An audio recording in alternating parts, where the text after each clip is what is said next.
and Right to Learn strategies. We're going to be concentrating in this session on grades 2 through 4. So the objective today is I'm going to give you tips and strategies that you can embed easily into your day. You can easily embed interactive writing and Right to Learn strategies anytime during the day. So I'm going to show you how to do it easily. The norms, just like be present, be here, share the air, stay on topic, but most of all, have fun with this, okay? And so what is it? It basically, interactive writing is on the we-do of the gradual release continuum. And so it's where the teacher and the students compose writing together. It's like a natural reaction where you and the child, whatever your focus is in writing, you do it together. It's also a very powerful approach to writing instruction. It initially was designed for emergent writers, but now there's great research behind the power of doing it in all grade levels. So when done on a regular basis, interactive writing has the potential to improve students' independent writing. It comes from, like I said before, natural interactions between you and your students in order to compose a piece of writing. So what does it take? So it's pre-planning, of course. With anything, you have to pre-plan. So how you pre-plan for interactive writing is you're going to look at your students' independent writing, what they're doing any step of the way. You're looking at that for tomorrow's teaching points and your lesson planning. So what do you look at? So over here I have the 6 traits of writing. Most of you guys are familiar with that. 6 traits like word choice, sense fluency, conventions, ideas, organization, and voice. So organization is where we put a lot of our right from the beginning, where it really organizes the thoughts and gets it down to precise language and a direct focus. So you would look at all those areas. Also, you would look at conventions. So capital letters, even like writing spacing, grammar, any of those kind of things, you're going to look at their independent writing. So let's look at some examples. Here's one we're going to do together. So what we want to look at is the craft, which is the 6 traits, the conventions, and then what the teacher was working on. So we're just going to popcorn out. What do you think the teacher's working on in this class? What have they been doing to create this? This is the end product. Biographies. Biographies on who? Dr. Martin Luther King Jr. Yes. So does someone want to read that out loud? Casey, would you read that out loud? Can you see it? Yeah. Dr. Martin Luther King was a very special man who loved people from his heart. He prayed for sick people in the hospital. He helped poor people. Dr. King wanted everybody to be fair to each other. He gave a famous speech about his dream. He led many marches here and there for freedom. Dr. King was a very brave man. Thank you, Dr. King, for changing the world. Okay, so some things, does anybody notice anything other than the topic? Some things that maybe spelled correctly? I notice pronouns are really emphasized here, using he. Using them correctly. That's yes. good. Anything else? Having like an opening, like a topic sentence and a conclusion sentence that were very good. It's sort of like the genre is sort of like writing it's almost like a letter, like they were writing it to him, like thank you, kind of thing, to Dr. Martin Luther King Jr. Anything else? Think of maybe in a 2nd grade classroom. What would you notice? Like if you had this for students just to do on that day 1, what would they be doing in their writing? If that were like what I presented to them, I just gave my kids a goal of every sentence we write has to be at least 12 words to kind of, because I'm tired of the I like. So maybe just expanding the sentences. Yes. More of a complex sentence, longer sentences. Look at the words like famous, marches, freedom. Is content specific vocabulary in the presentation? So obviously this teacher had a specific thing she was composing, a direct purpose, and she looked at her children's writing, her students' writing, to figure out how to get to this point, because this is something they worked on together. So at your table, you're going to be doing the same thing with some finished writing.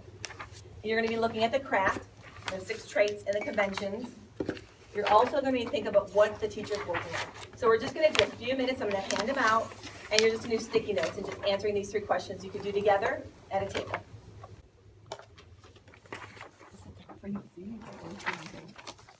Talking about how, like, for example, this child wrote, in several directions we caught glimpses of flippers, flukes, and fins gliding above and below the surface of the water, and how, like, one of the craft things is we write like we speak, but our kids don't speak like that.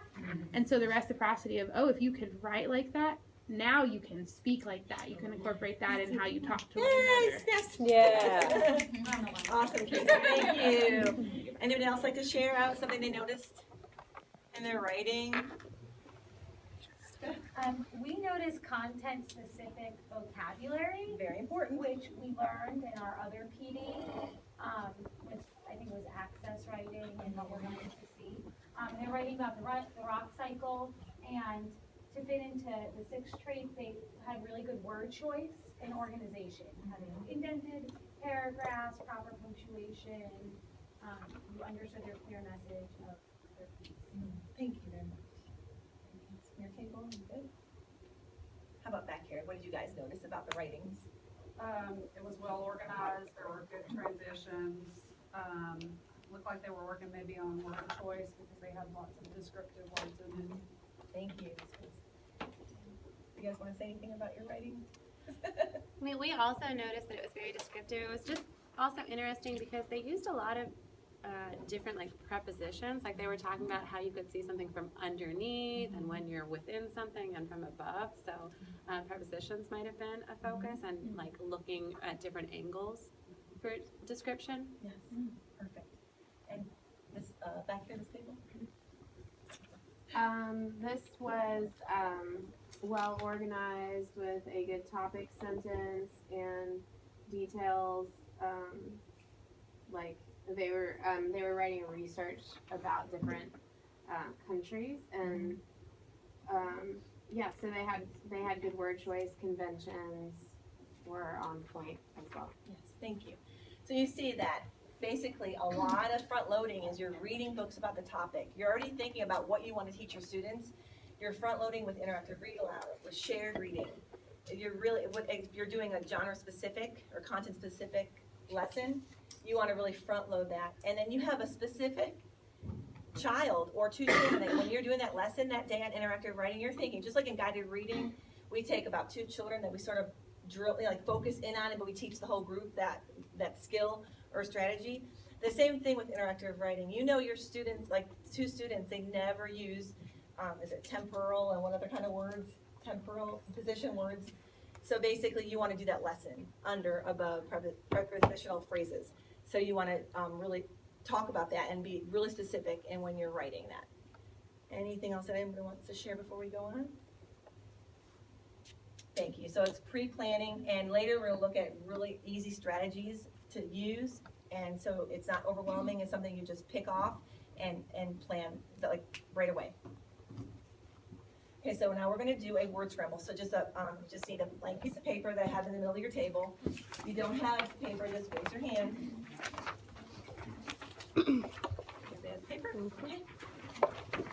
So now I'm going to read a book, but I'm not showing you what that book is. So no one look over on that side of the room. So I'm not going to. You don't know what it is, and this is something you can do with an activity when you're starting a unit. You just show this. It's a Wordle I created on Wordle, and you just say create, and I just took some keywords from the book I'm going to read, and what you're going to do is show this to your students. I'm going to have you look at the words for a few seconds.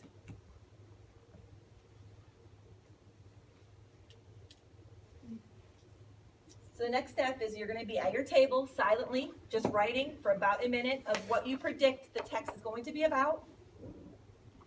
Anything related to any of these words, and you're just going to write some at a time, 1 minute, and just begin writing. Whenever you're ready, you can process for a minute or like 30 seconds, and then write for a minute.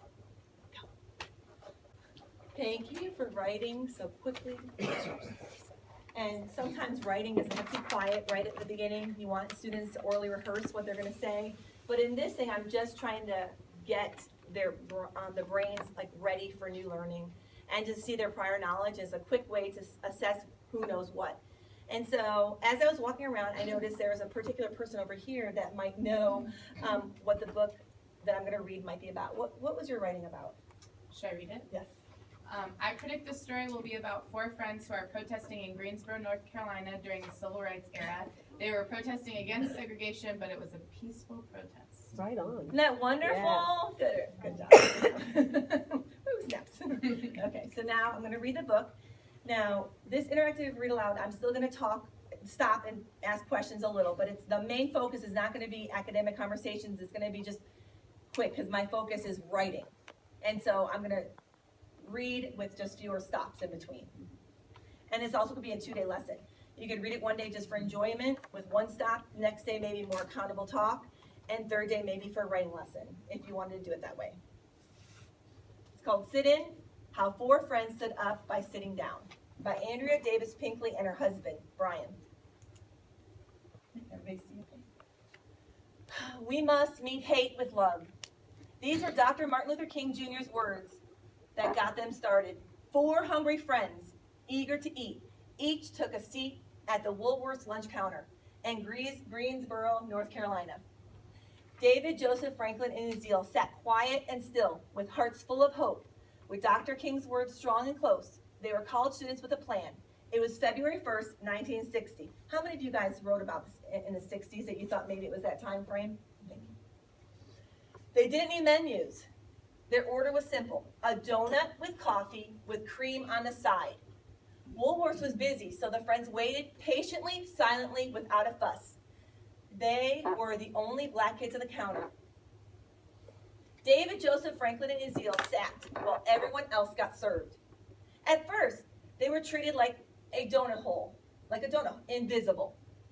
Others tried to ignore them. The waitress watched and refused them. This was a sign of the times, whites only. This was the law's recipe for segregation. Its instructions were easy to follow. Do not combine white people with black people. Segregation was a bitter mix. Now it was the friends' turn to ignore and refuse. They ignored the law and refused to leave until they were served. Those kids had a recipe too, a new brew called integration. It was just as simple. Combine black with white to make sweet justice.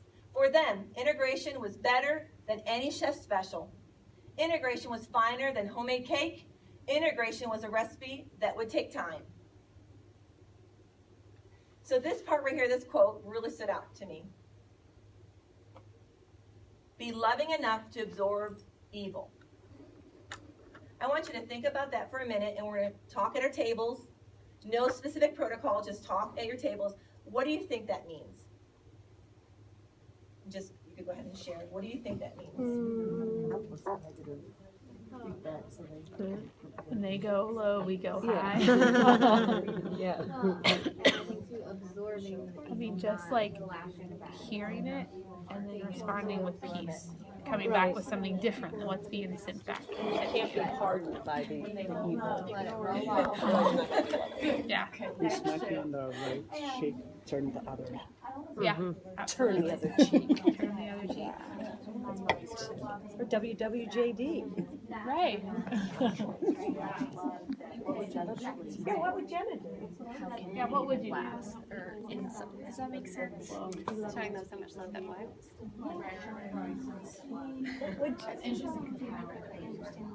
Oh, So sometimes I think it looks different. So just keeping your mouth shut, that is absorbing it. That's absorbing it. Because I don't know. that's not always easy. I've heard great comments. Does someone want to share? I've heard a lot of people saying the same kind of thing. Does someone want to share out what they felt? Anybody? Ms. Burgos? To quote Michelle Obama, when they go low, we go high. You said the same thing. Great job. Anybody else want to say anything about this? What about the word absorb? Yes? I talked about that. We were discussing the word absorb and how typically when you think of absorbing, it's like I'm absorbing knowledge. I'm taking all this and I'm internalizing it. So, when you think of, if I just looked at the phrase absorb evil, that would be almost like I'm absorbing the evil and internalizing it and becoming that way, which is obviously not. So I guess that made me think of it a different way instead, and thought of it being so loving that you can absorb and almost eliminate the evil. I know. You've taken it all in and extinguished it. Well, you think about how a sponge works. Like a sponge absorbs, and then you squeeze it all out. It doesn't keep it, and so you take it, you keep your mouth shut, like they said, and then you squeeze it all out when you go home. You like don't hold on to it. You don't internalize it. You let it go. And if you think about it, these are 4 friends, college age students that were doing this, and these words are actually Martin or Dr. King's words. I thought that was amazing. So basically, every day they'd go in, stay in till morning, and leave at night. News had already spread about the sit-in.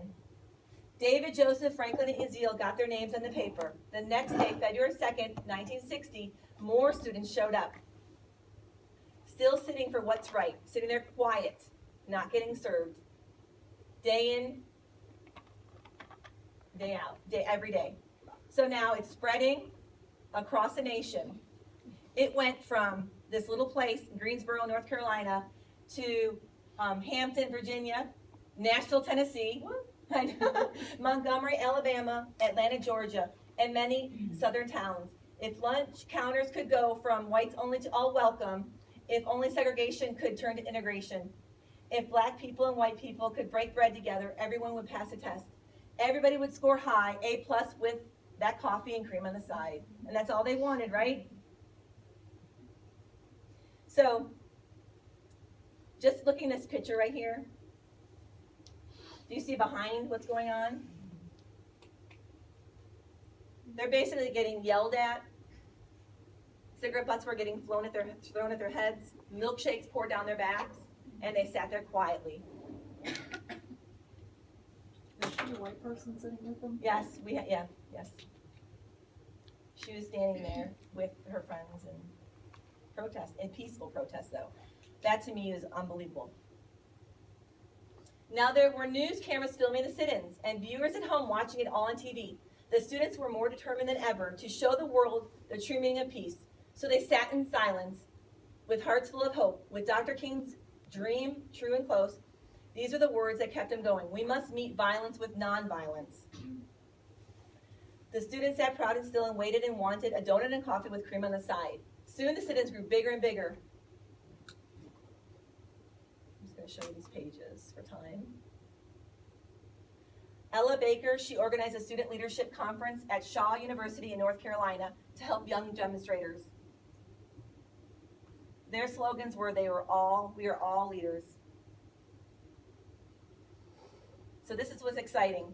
From 4 college students, just simply sitting, trying to get served, it spread nationwide until President John F. Kennedy got a taste of SNCC's integration. He didn't sit in, he stepped in. On June 11, 1963, the president went on TV, urged Americans to treat each other fairly. He then told Congress to take action against segregation. This became the Civil Rights Act of 1964. On July 2, 1964, President Lyndon B. Johnson made the act a law. It banned segregation in public places. The hard work and courage of those brave students paid off. They had taken a bite out of segregation. Now it's time to savor equality. Now they were ready to a big sip of freedom. So basically, it ordered everybody to come in together, and they had this beautiful little 10-step to integration. Thought that was really sweet.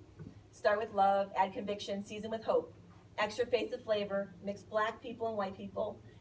Let unity stand, fold and change, sprinkle with dignity, bake into golden, serve immediately, makes enough for all. So we're going to talk at our tables about this picture right here.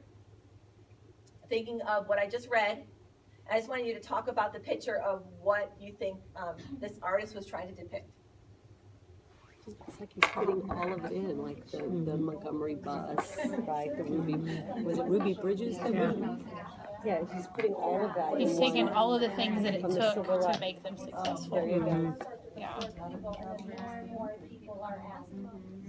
So and how it was not just a one thing. It was it was like a journey, like a path to it, instead of just like a twists A straight and turns. line, Yeah. right. That's my artistic interpretation side. Does anybody want to talk about what they talked at their table about? stuff too you want to share? Oh, I was just saying, kind of like the mixing all the ingredients. That's how it was talking about this being like a recipe. That kind of shows that too, because it's not just step one, step two, step three. It's all integrated with each other. Well, and kind of with that, like how it's like all mixed around, like how it wasn't like a straight line, an easy, smooth way. It's like it was like twists and turns and curves and stuff. Yeah, it's like he depicted the journey of the civil rights movement through his illustration. Yes. And this is just at the end of the book, so the author's notes, because this is a realistic fiction, and has actually the timeline, so some historical facts are in this book. And it goes on to add more about, I think it was the people that were there. Did those pictures match the time, like that one twisty turny picture? Like there's pictures by there. Now it's in order. Did it match? Wouldn't it be neat if it did? I think it does. Yeah. It might do Totally that. You're does. so amazing, Casey Byrne. Thank you. No, that's how I think. I'm curious. Thank you. Okay. So now this is a cool little quick right to learn strategy. And what it is everybody writing at the same time. So everybody, you're just going to be, I think you're mostly in groups of 4. And everybody's going to get a blank piece of paper. And you're going to write for 1 minute something that stood out in that book, a part that impacted you, a phrase, a saying, and you're just writing. You're going to pass it clockwise. The next person's going to read your writing and then respond. So you need a big white piece of paper, because at the end you're going to have 4 people's comments about your paper or what you wrote. So you write until I say switch, and then you just keep writing. So everybody's is called round robin or simultaneously writing at the same time. Okay, got it? Give me thumbs up if you understand. Just want to make sure. Okay, and I'll give you a minute to think before I make you write. I'll go back, please. And stop writing. Thank you. I know when you get something in your head and you want to get it on paper, it's like a powerful pull, isn't it? It's like you don't want to stop writing. When I did this at the Literacy Collaborative, I didn't want to stop writing because I was so moved by the story in this book. I just wanted to keep going and keep going. But thinking about using it in your classroom, always bringing it back to the classroom, how you can use it with your students. So if you had groups of 4 and they all had a different color, and all you did was simply write their name and highlight, like say, Carolus was using purple. You put Carolus in purple. Every time he does this kind of strategy, you know his writing is in purple.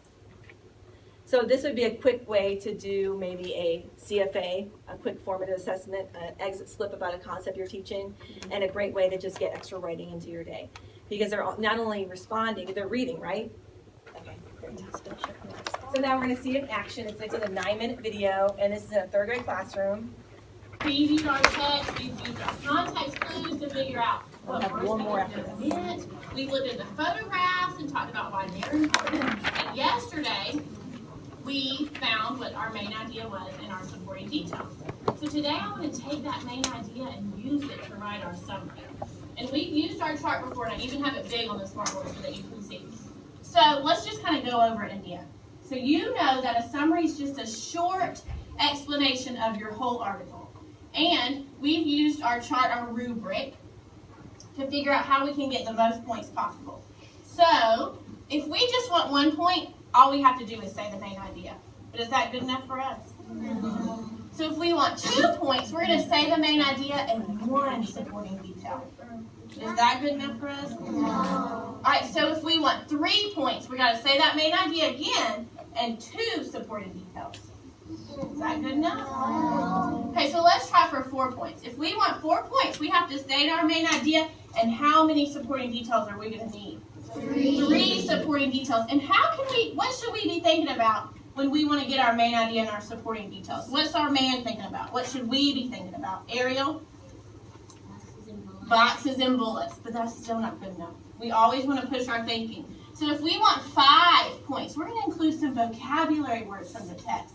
Some words that the author used that we're going to use in our writing. And then if we want 6 points, we're going to do all of these things, plus using words like first, next, last, Also, what do we call those words, Addison? Sequence words. Sequence words or transition words. Very good. Okay, so yesterday we looked at our article and we found what our main idea was of the whole article. So I want you to turn and talk to your partner and remind your partner what the main idea was.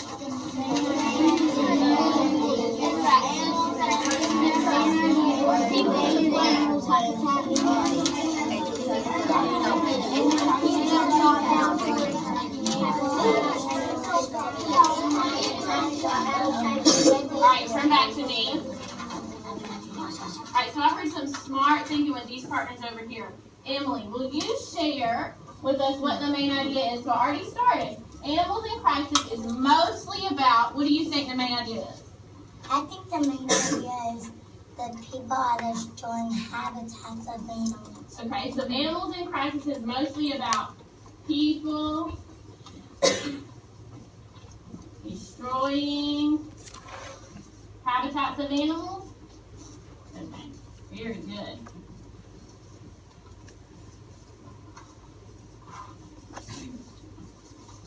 Okay, so right now we just have 1 point. But we want to bring it up to 2 points. So I want you to look back in your article and I want you to touch one supporting detail. Remember, those supporting details prove what your main idea is. So I see a lot of people are finding that supporting detail at the beginning. That's a good place to start. All right, raise your hand if you want to share one of your supporting details. All right, Naomi, what do you want to share? Humans are partly responsible for the flight of many animals. Humans are partly responsible for the flight of many animals. Do you know what paragraph you got that in? Paragraph number 1. So I want you to find where Naomi found that.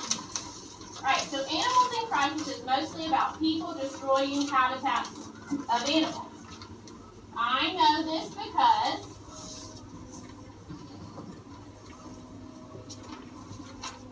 the text says we're proving that we're using our evidence. The text says, tell me one more time, Naomi. Humans are responsible for the flight of many animals. Humans are responsible for the flight of many animals. I love that you use that word flight. We talked about what that word meant, right? Read around that word and remind me what that word flight means. What's that word flight mean, Gabriella? Terrible situation. Very good. All right, so we're doing good so far. We have our main idea, one supporting detail. Touch your next supporting detail in your article.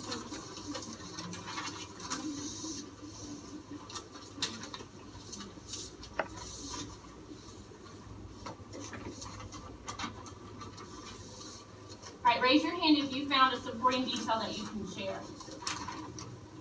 Okay, so I want to prove that I'm getting this from the text. So before I even write that supporting detail, I'm going to use some words that show evidence. So I'm going to say, for example, Colby, share your supporting detail. When people chop down forests to create roads, animals, homes are messed up. Okay, tell me one more time. When people chop down forests to create roads. When people chop down forests to create roads, animal homes are messed up.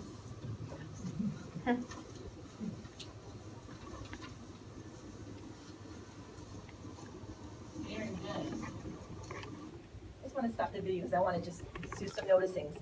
So, what would be one thing when you're composing? What could the students be doing while you're composing? Reading what you're writing.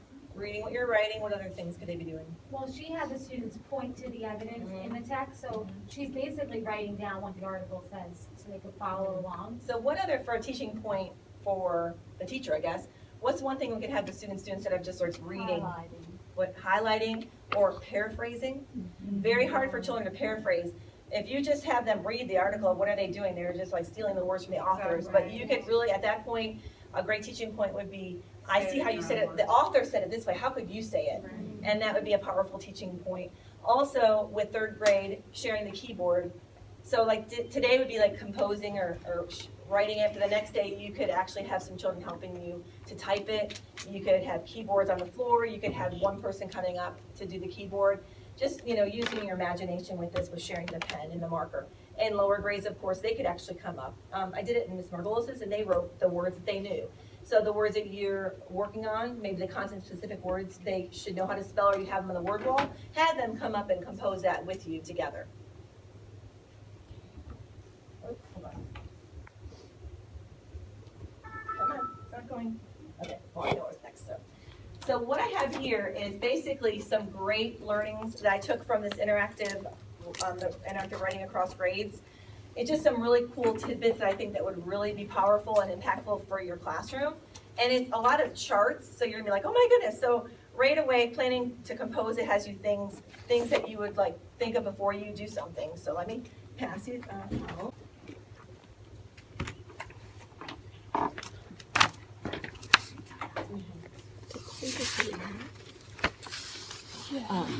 Yeah, we already have it. So please take this, use this in your classroom. You'll see some of the things where when you start composing some ideas for you, then inside it has different things like teaching points. If you have children, they're really having trouble with sentence fluency. A big thing right now is complex sentences. So you could do a lot of lessons around complex sentences. Ideas, organization, voice. There's really quick teaching points you could take right tomorrow and put in your classroom. So last thing before we leave is this is gonna be by yourself. You will share with one person, but you are going to think about a fear around interactive writing or writing in general. One fear, one goal that you're gonna take back to the class you're gonna use, hopefully this week, you're gonna use. And then a question, maybe you still have questions around, this is just the first training on this. It's real fast, so if you have questions, I could come and model in your classroom. Please just put that right there that you would like modeling or coaching sessions around interactive writing, or even just communicating or planning a lesson together. I'd love to do that.